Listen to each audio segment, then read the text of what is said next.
At this age, a lot of people are starting to think about marriage, and I'm finding that more and more frequently they're asking me about prenuptial agreements. And the idea of a prenuptial agreement is that people want to avoid difficulties at a later stage, and so in a sense they are preempting problems that may arise. Sometimes you have a situation where one or other parties has contributed more capital, or where family members perhaps are lending money or want to protect inheritances, and so there is a certain expectation on the children to ring fence those assets if they possibly can. Prenuptial agreements aren't actually binding, however there is no doubt that in due course they are set to become part of the legal landscape.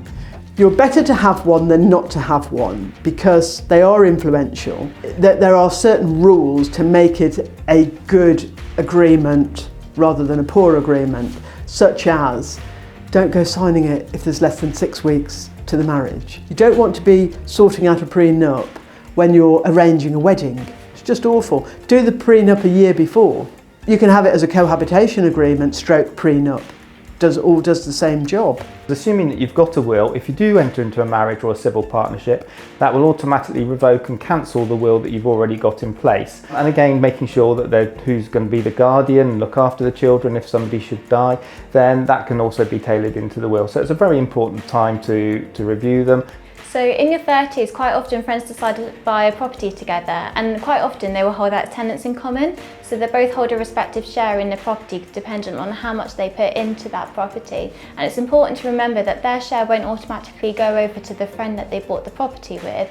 So it's really important to make sure you've got a will in place to make sure your share goes to who you want it to. We have a lot of people that would probably come to us before their partners know that they're considering getting divorced. People like to know where they stand. Sometimes they never come back.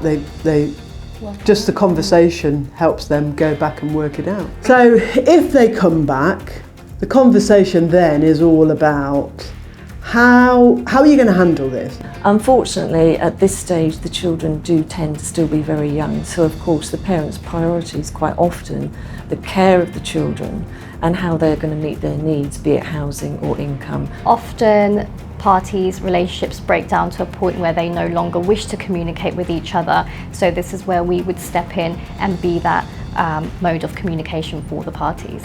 If you lie and cheat and con, you're just going to make a divorce more expensive.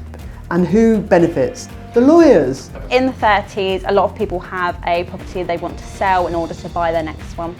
This is often a more stressful move than your first move. Sometimes they have a family or they want to start a family with more variables.